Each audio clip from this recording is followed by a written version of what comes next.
Hello, I'm Gillian Fletcher. Thank you so much for joining the April Old Speedway City Neighborhood Association. Today we have our guest speaker, who's actually one of our board members as well, Jason Vansickle. We'll be talking about the Indianapolis Motor Speedway Museum. Thank you.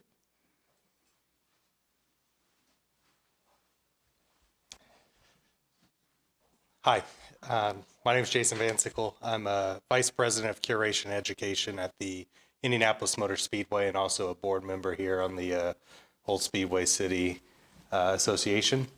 It's great to be here today and talk about something that I have an affinity to, which is the Ims Museum, and kind of reinvent it in a way. Obviously, the museum has been a long time entity of the Indianapolis Motor Speedway and by proxy the town of Speedway. But hopefully after this discussion that we have, kind of show you some of the new things that we're doing, because it's not the same museum that maybe you went to years ago.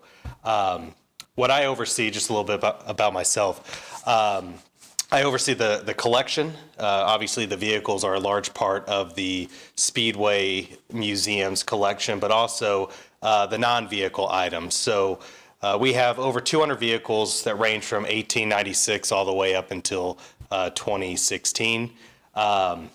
We also have hundreds of thousands of pieces of memorabilia, from helmets to driver suits to program covers, memorabilia, promotional items, things like that, and records that we're working on right now. One of the biggest things that the museum over the last few years have changed is the staff that we have. Over the last 24 months now, obviously COVID was something that affected everyone here at the Speedway and the museum and even the town of Speedway themselves. But obviously it affected us at the museum. And the last 24 months, we've gone through a process where there's been a lot of changes with the staff. I, on the other hand, have been at the museum for over 10 years now, so I'm kind of the old guard in a way. But over the last year, we've had new members from the senior administration team. We have a new president, Joe Hale. We have a new VP of operation, Mandy Bender. We have a new, a few-week-old VP of communications, Kara Covert-Prey, that came from the Newfields. So we're excited to have her join. But we also have a redefined and robust collection department too that's underneath me. Jamie Lee West, Roxy Dunbar, Luke Edwards is working our social media, and then a variety of other members and participants. And our goal is to strive to make the museum a more engaging place to visit, a more prominent place in the 2.5-mile oval, and really showcase this world-class collection that we have. So we'll go through this presentation right here with the slides and some of the photos and show you some of the changes that we have. It's not all. I try to pack in as much as we can on this slide, but trust me, there's more than meets the eye with the Indianapolis Motor Speedway Museum, and our future is pretty bright, which is exciting. So the museum itself, you may be interested to hear that the IMS Museum is a separate entity from the Indianapolis Motor Speedway. We are obviously inside the legendary 2.5-mile oval, but we are our own separate entity, the Indianapolis Motor Speedway Foundation, which is a 501c3 public institution. So we're just like the State Museum, Newfields, the Idle Jorg, the Children's Museum, separate from IMS Corporation and Penske Entertainment and Roger Penske. Now, that wasn't a new thing. All the way dating back to the beginning of the museum, we were our own separate entity, but obviously, as the organization was ran like a family business, we were under the umbrella, but we were always separate. So this photo here that I have is a pretty spectacular photo, taken just a few years ago. Obviously, this is the iconic building, but let's go back to the start of the institution. Now, we've been here longer than what many people remember here at the Indianapolis Motor Speedway. We haven't been inside the oval. We actually date back to 1955 when this photo was taken. This is the groundbreaking for the administration building on 16th and Georgetown. So currently where the Blue Palace sits today.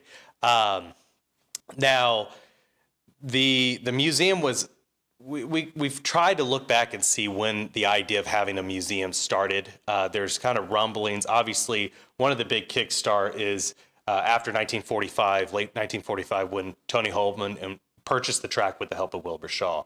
And even as early as May of 1946, it's interesting because you hear Tony talking about, we'd like to start a museum. We'd like to kind of gather this history and this celebration that the Indianapolis Motor Speedway is, put it in a location that people can see. Unfortunately, it really didn't kick into effect until after the passing of Wilbur Shaw, who was the lifeblood and really saved the Indianapolis Motor Speedway in the interwar years of World War II, and eventually found Tony Holman and saved the track. Because I always say, without Wilbur Shaw and his dedication in finding Tony Holman, I'd probably be selling you real estate right now on 16th and Georgetown instead of talking about race cars. So unfortunately, Wilbur was lost in a plane accident. Wilbur, Carl Kaiser, who was the museum's first curator, and Tony Holman would always go on a yearly, they were all sportsmen, so they'd go on a yearly hunting trip. And they would wax poetic about the history of the Speedway and Carl Kaiser's relationship and background with it, with mechanics, owning Century Tire and knowing these old timers. Wilbur Shaw obviously participating in it and being a 3-time winner. And then Tony Holman just evaluating and living in this all Speedway. I think his first Indianapolis 500 was 1913. He talked about joining those early races, visiting as a spectator, heading up the old National Road from Terre Haute to watch the 500 miles. And they would talk about many things on their hunting trips, but one of the items was this idea of a museum and showcasing the history and the cars and the people and the drivers and the mechanics. So unfortunately, we lose Wilbur Shaw in 1954. In 1955, after the race, Tony Holman decides, one, to bring the administration building from downtown off Capitol Avenue, which before 1956, all the offices for IMS were downtown, which is interesting to think about. Bring the administration building and add a museum wing to it to honor Wilbur and honor the Indianapolis 500 and Motor Speedway. So here on the photo, we have 1955 winner Bob Swikert in the middle there. You have Mary Holman George over to the right. She was Mary Holman at that time. And Boots Shaw, so Wilbur's widow there, all breaking the ground for what would become the administration building. And then here we have the picture of the administration building that many of you guys remember sitting there at 16th and Georgetown. So one side housed the offices for the full-time staff that worked at the IMS. And then on the other side, we had our humble, what we think about it now, our humble museum. Here's a photo right here. So the museum obviously has grown over the 60 years that we've been here, but also it really started with a 12-car display with the Wheeler Shebler and other, the Borg Warner obviously was kind of in the background there. But you had 12 cars. A few of them were actually on loan. The Marvin Wasp, the first dozen years, 5 to 6 years, it was actually on loan. It wasn't owned by the Indianapolis Motor Speedway until the 1960s when we acquired it from its owner. The Nationals in there, the 21 French Grand Prix winner, Jimmy Murphy car, 22 Indianapolis 500 car. We have the Miller Junior 8. In the front here, we have the Maserati, the Preston Tucker Special, and then a few other cars in the background. I know the Cummins Diesel, the 52 Agajanian Cummins Diesel was part of it, and also Carl Fisher's Premier is in the very back under the Choice of Champions. They had a big Firestone display, along with other memorabilia. This is where a lot of people remember coming to the Indianapolis 500. We also started to offer the bus tours, and at this time they were Volkswagen 21 window small microbuses that would be worth a pretty penny now if they kept those. But that was actually the lap that you would take around the track. And then they also opened E-Stand, and people could go out and view the track right behind the administration building.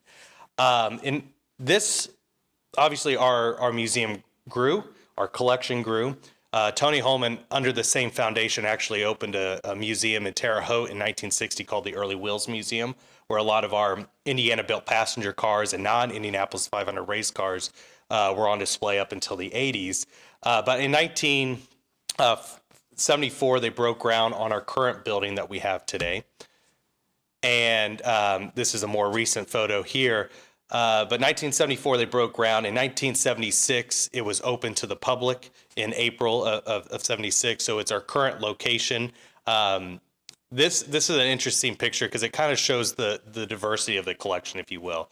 I mentioned we have over 200 vehicles in the collection. Obviously, we have 38 winning Indianapolis 500 winning cars.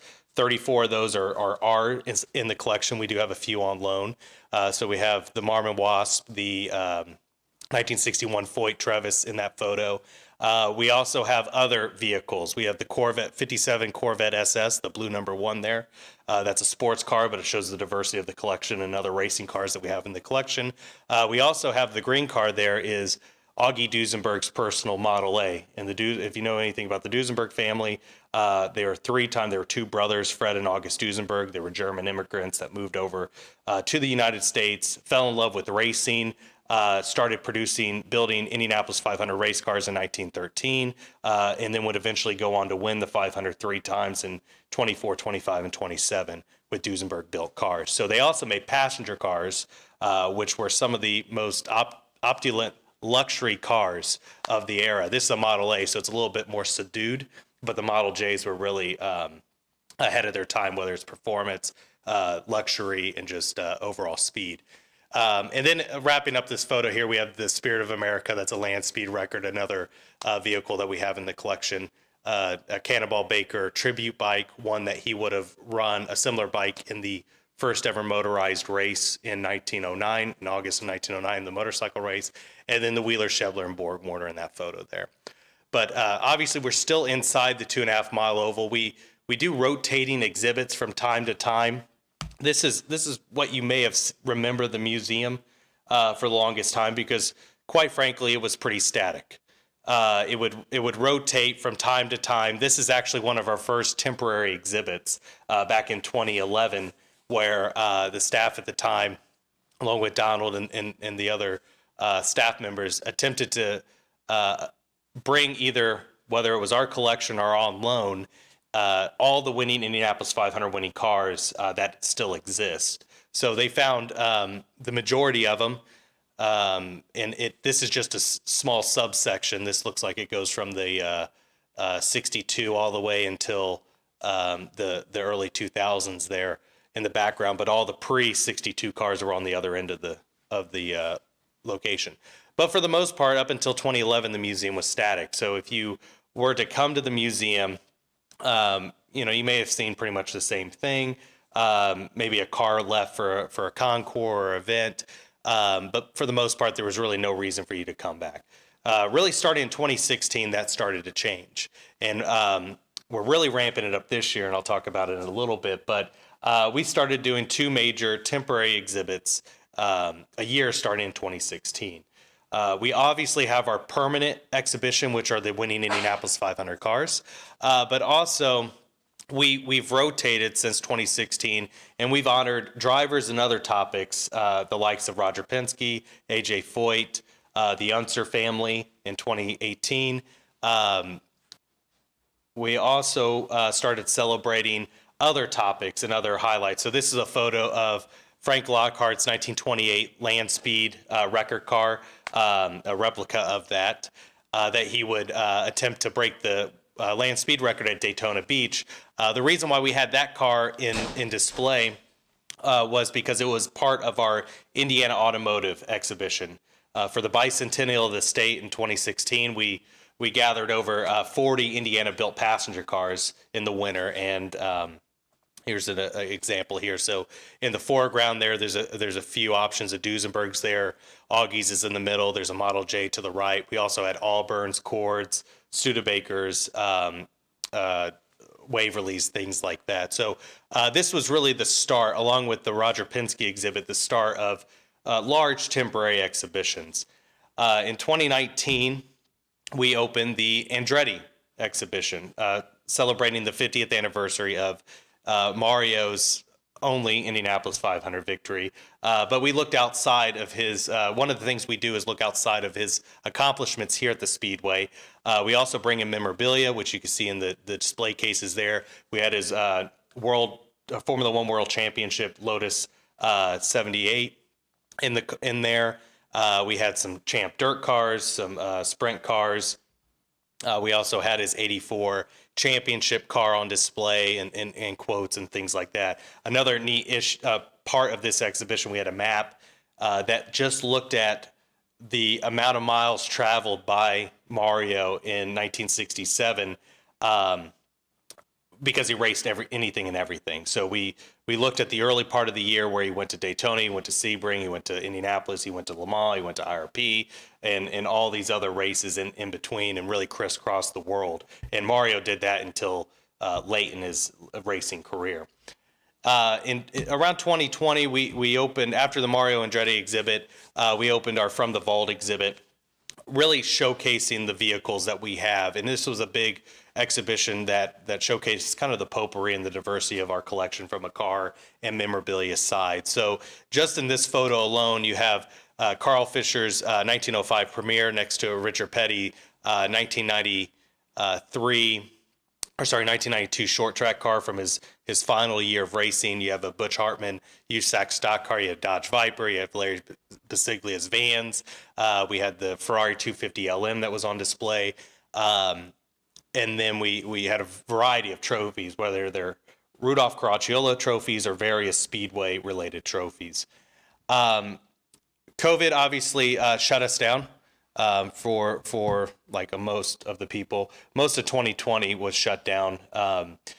We actually we're producing an exhibition that I'll talk about a little bit later, and we got about a week away from bringing the cars in from across the country, and then everything started shutting down. So we had to quickly pivot and bump that until 2022, which I'll talk about here shortly.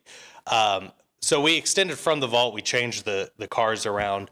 Last summer, we opened our Rick Meers exhibit, honoring the 30th anniversary of his fourth Indianapolis 500 victory. Little did we know that we included Elio Castroneves' 2008 500 winner in there because Rick was a mentor for drivers after his retirement, and Elio was a large mentoree of his. And he was actually the spotter for 3 of now his 4 Indianapolis 500 wins while he was with Team Penske. And we didn't know, it was almost a storybook ending that he would go on to win his 4th just merely days after the anniversary of Rick's 4th. This year, it's exciting because we are ramping it up. We are opening 5 major exhibits this year. And you guys have already missed a few. So at least the opening, they're still open. So I'll take you through some sneak peeks here. The first one to open was our Traditions exhibition. And this opened in late January. It's still open. It'll be open throughout the year this year, so you have time to come see this one. Some others you may have to speed up because there are closing dates to it.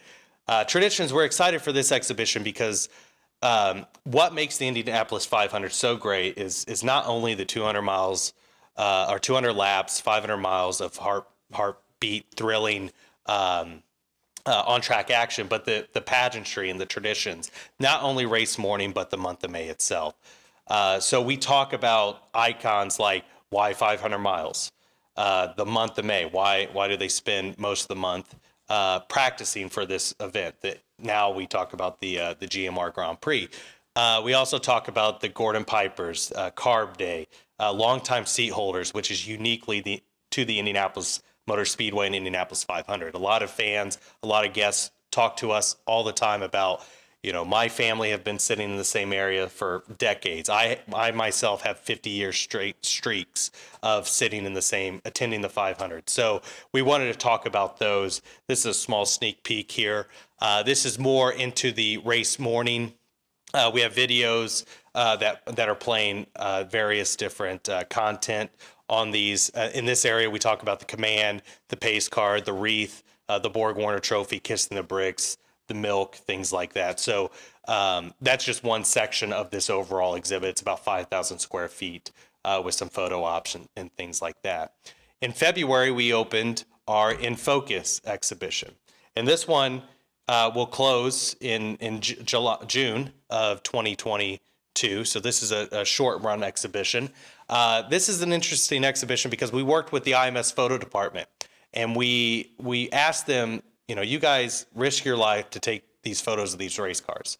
You have only one chance to capture a car going 220 miles an hour and capture these beautiful photos. And the meaning, obviously, from a historical background or just a photographic background, is stunning in itself.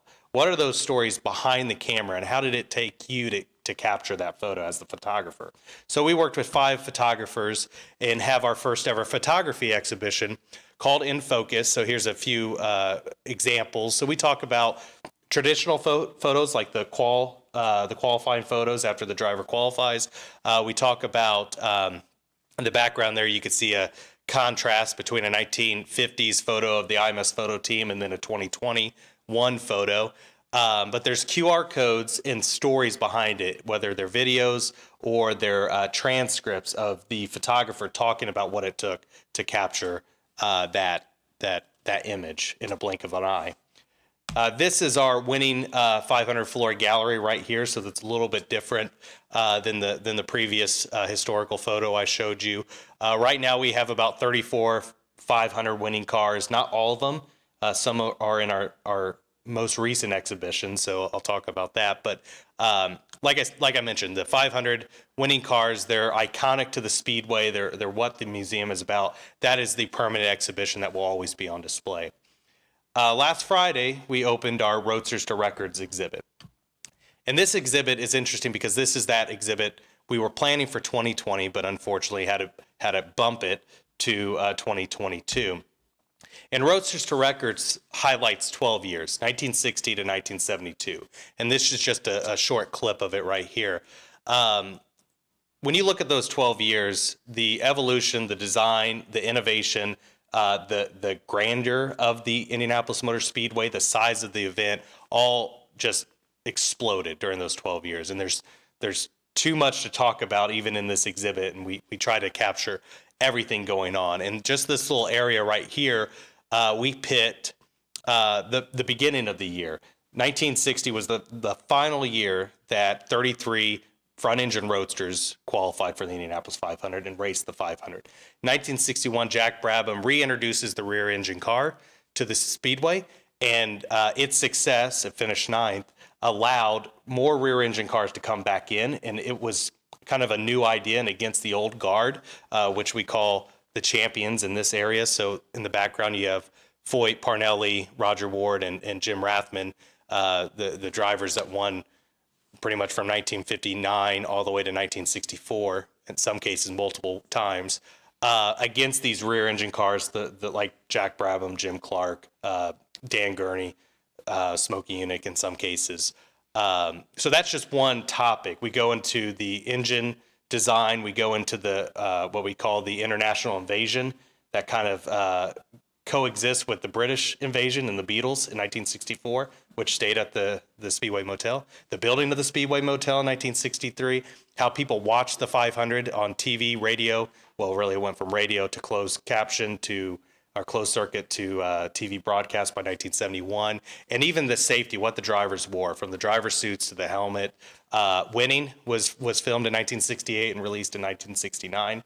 And that's also part of the exhibition. And we capstone this exhibition in itself with the year 1972. And the reason for that, 1972 is the first year you can call IndyCar modern IndyCar. USAC allowed bolt-on rear wings, aerodynamic devices that, one, make the silhouette or the look of IndyCars what we know today, but two, it greatly increased the speed. And Bobby Unser smashed the pole speed in 1972 over the 1971 record by just under 18 miles an hour, something that you'll never see today. And also 72 also has a mark because it was Roger's first win. So the first of many for Roger Penske. we're not only exhibitions. Roadsters to Records will open until November of 2022. We also have two other exhibitions that open this calendar year. In July of 2022, we have Sleek, which is a helmet art exhibit. And we're working with a guest curator who's Maya Mims. She used to work for the IMS Creative. If you have last year's program, you have a piece of art that she created along with Johnny Rutherford. She also has branched out and done some other artwork around the city, murals and things like that. But she's guest curating the Sleek, where we're looking at helmet art. So we'll have 9 historical helmets talking about kind of the construction and the design. We'll have 9 helmets that are modern drivers, and we'll talk about what items and what designs do they put on their helmet, which mean a lot to them, and kind of the reasoning behind that.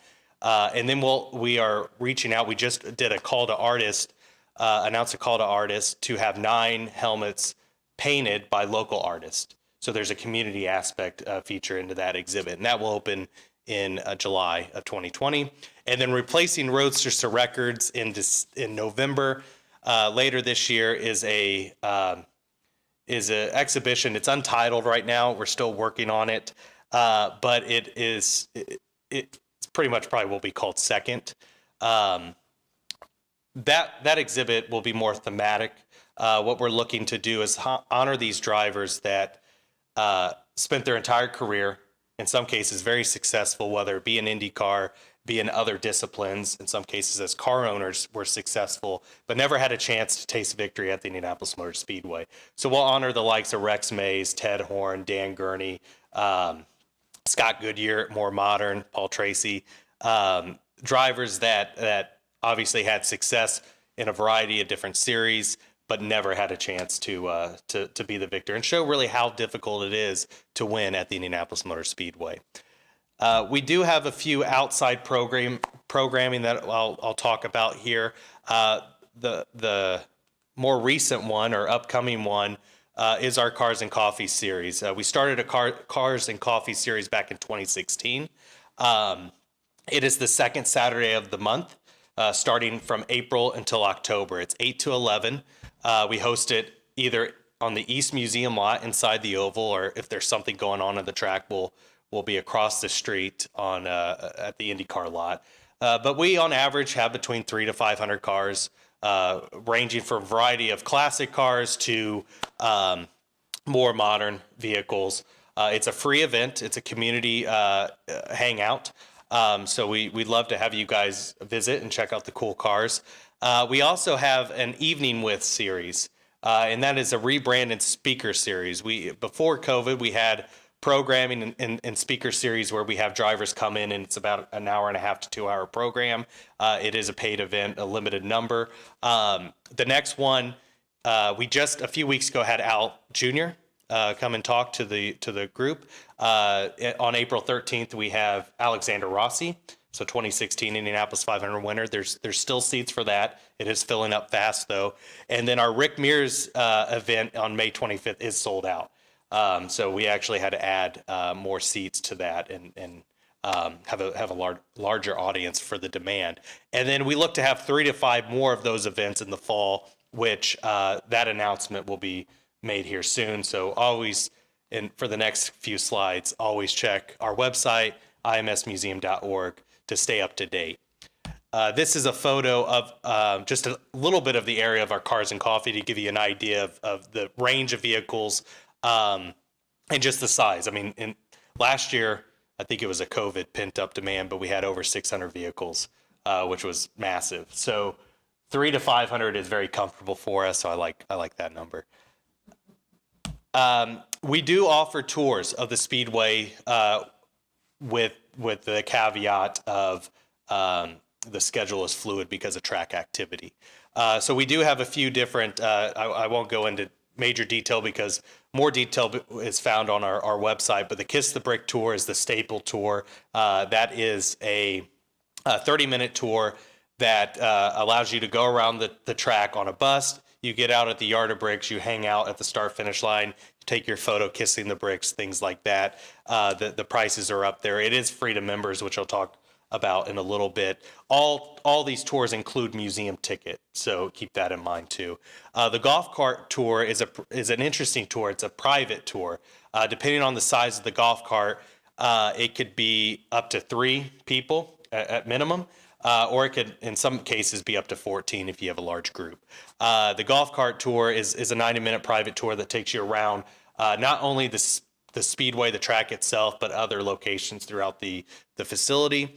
The VIP tour, it also includes the track lap, the yard of bricks, and going through all the infield buildings like the pagoda, the suites, trackside garages, the media center. Kind of gets you places that you don't see on race day. And then the behind the scenes tour, this tour is really offered when there is track activity and we cannot go on the racetrack. So this is all the locations except the track. And as you guys can hear and tell, the track is becoming more and more.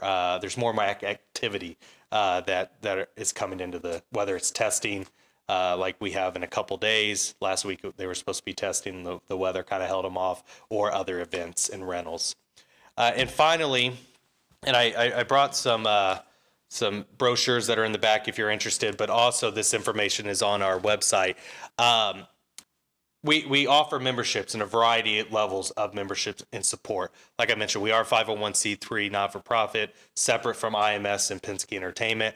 But when you look at the options that we give, memberships start at $90 for individuals. They're teammates for $110, where you and a guest are on the membership, and then there's other larger members for families and things like that. Some of the benefits, besides free admission to the museum every day, there's 50% off Indy Racing Experience 2-seater rides. So that is almost a $500 savings right there. There's discount at both the IMS gift shop and the photo store that's upstairs. Keep in mind that we do not receive anything from the IMS gift shops. That is Legends. That is not part of the museum, even though it's housed in the location. So IMS, we're grateful that they offer that opportunity for our members. Special member events for all the exhibits. Like last Thursday, we opened a member preview party the Thursday evening from 6 to 7:30, and that gave members a chance to come and see Roasters to Records in that case, and see that firsthand before the public does. We did that also with In Focus and Traditions, and we look forward to doing it again for Sleek second, and then in January of 2023 we have a fashion exhibit, which will be pretty interesting. And then there's discounts on other museum programming, whether it's an evening with and other programming like that. More information for memberships can be found on the website, imsmuseum.org, or if you call Bridget Sutton, who oversees the membership.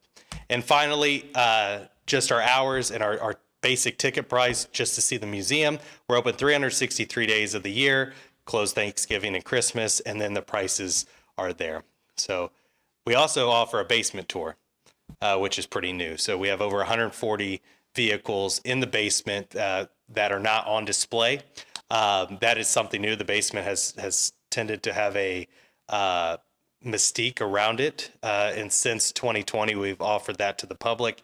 It is a private tour, a 30-minute guided tour, up to 6 people, and it is $150 a person to see those vehicles. So, and in a way, that's the museum. So open up to any questions if you guys may have it, and go from there. Oh. So we have 2 sets. Summer hours are 9 to 5.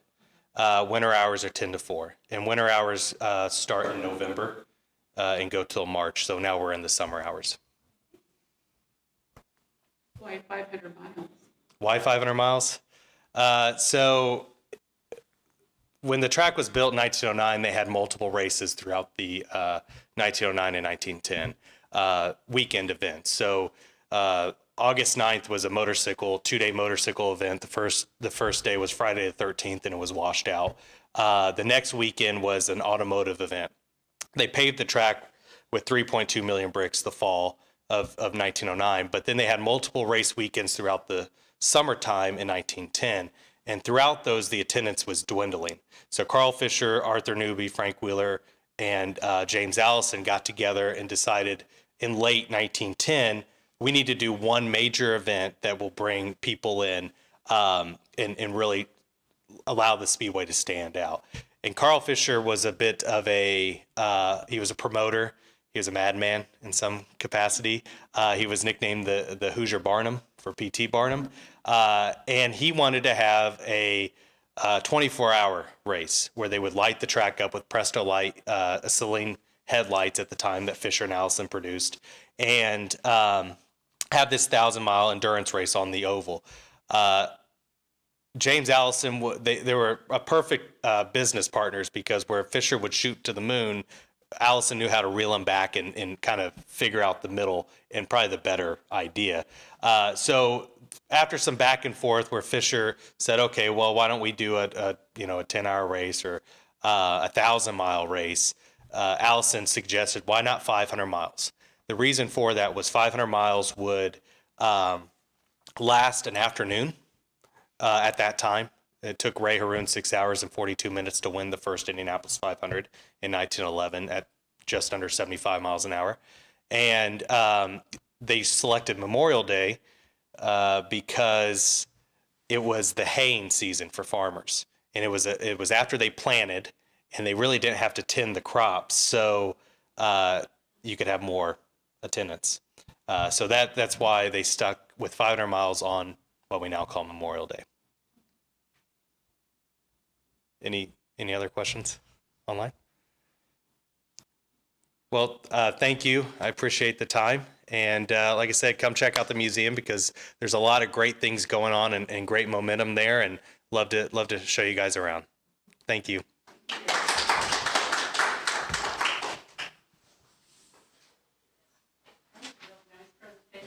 Amazing, thank you. So when you, I'm looking here on the exhibits, I'm sorry, No, please go ahead. That's a good question. Let's answer are it. they all included? They are, when yes.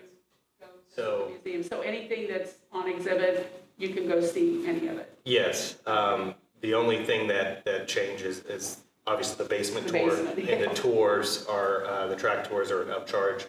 But with the track tours and the basement tour, your museum ticket is included. So whatever ticket you buy, at minimum, you're going to see all the exhibits. That's great. And I have to admit, it's a very reasonable price for a family. It's actually less than the Children's Museum, so I'm a little won over.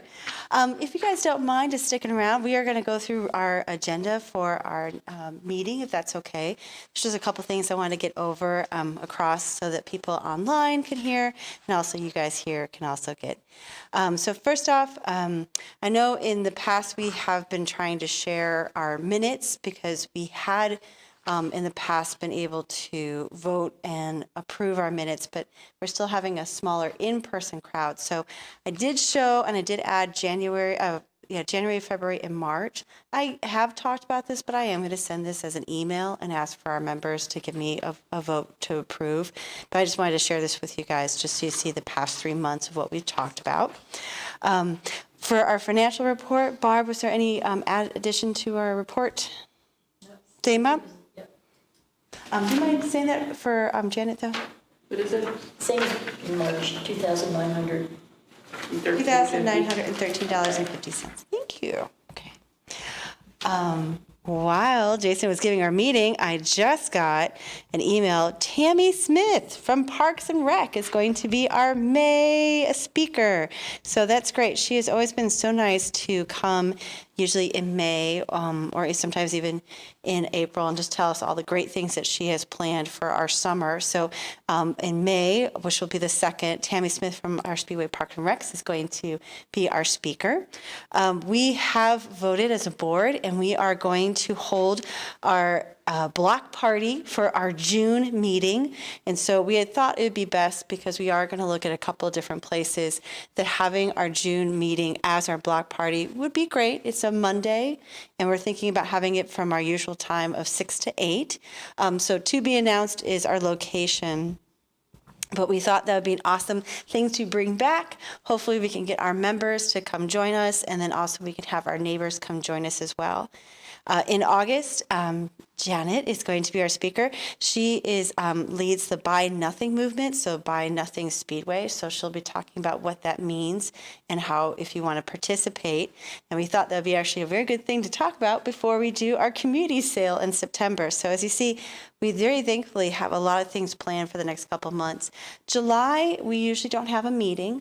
I know we've had like an ice cream social, and we've had some other opportunities where our members can kind of meet each other and just enjoy that holiday weekend. So if we do have something set up, I'll make sure I share it with you.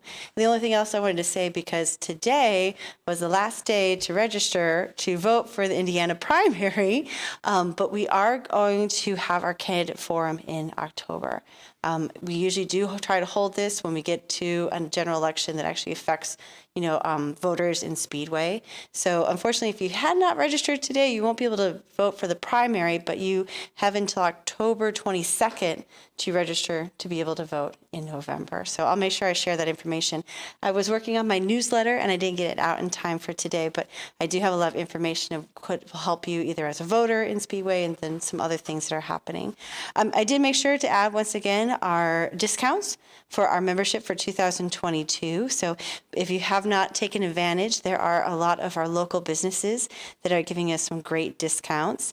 And right now we are at 31 members, which is a good start. And we'll see if we can't have any of our members join us later on. Two of the things that came out for the community organization, one, the town of Speedway is hiring seasonal general laborers. They actually have a link on their YouTube, and also they have a post on their website. It was something that I had gotten an email that the town wanted to share with our members, especially if some of our members are looking just for some seasonal part-time work during the summer. They are looking for people to help with their parks and just general upkeep of the town. And also the Speedway Arts Council, they have local artists selling artwork at the Spark and the Founders Ground. So if you are going to either one of those places, you might want to see if there's any art that you'd like to buy. We have a couple of dates just to keep in mind. We actually can enjoy it today. We had like a sneak peek, but the Speedway Tri-Kappa Student Art Case is here at the Municipal Center. It's actually right here on the lower level. And so all of these different arts pictures are by local Speedway kids. Fortunately, not mine, but there are still some kids that actually, my kids recognize their names. But I thought that was an amazing thing to get our students involved in something in the town. The Speedway Masonic Lodge is having their community breakfast on April 9th. Our town council meetings are April 11th and 25th. April 16th is Dumpster Day at the Meadowood Park and near Leonard Park. I did not see if that was connected to the Keep Indianapolis Beautiful Great Neighborhood Cleanup, which is something that we've actually tried to do past couple of years. But if nothing else, this is an opportunity to clean around your house. And if you need a dump, like bigger items, they're going to have a dumpster at Meadowood Park and close to the Leonard Park. And then actually a little bit after that, April 23rd, is the Spring Shredded Day. I thought these were really good days. Usually in April, we kind of get out and start cleaning up our yards and having the opportunity to spring clean.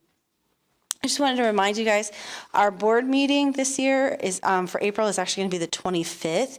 We usually have it for the 3rd April, but we're going to have it on the 4th April. And then once again, our next general meeting is May 2nd with Tammy Smith.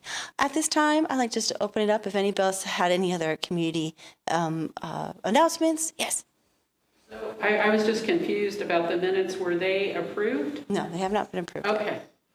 I think I was hoping to see if we had an audience, but I think once again, I'm just going to send this out as an email to all of our members and have our members vote by email. I think it has been 3 months. We need to get these voted in so we can put them into our history that I put in the library. So I make sure that I'm keeping up. I'm a little confused. Maybe Barb can help with this on the minutes.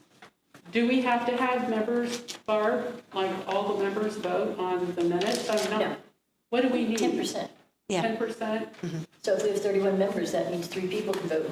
So we can Do you want to try to do it approve today? these. Yes, that's what I. Okay, because we do have 3. Okay. Let's do it. Yeah. Okay. Ladies and gentlemen, for those of you in the audience, if you don't mind looking on the back, it does have February, January, and March. I'm sorry, it's not in order. But if you guys will look over very briefly and see if there's any spelling mistakes or anything that was not added, and then if I can have someone make a motion and we can get it second. I appreciate that. Thank you so much. Please put that in the notes that we only need 10% of our general meeting. I'm sorry, I thought it was like 75%. That's why I never really tried. I'll make a motion to approve all of these minutes. Right. I second.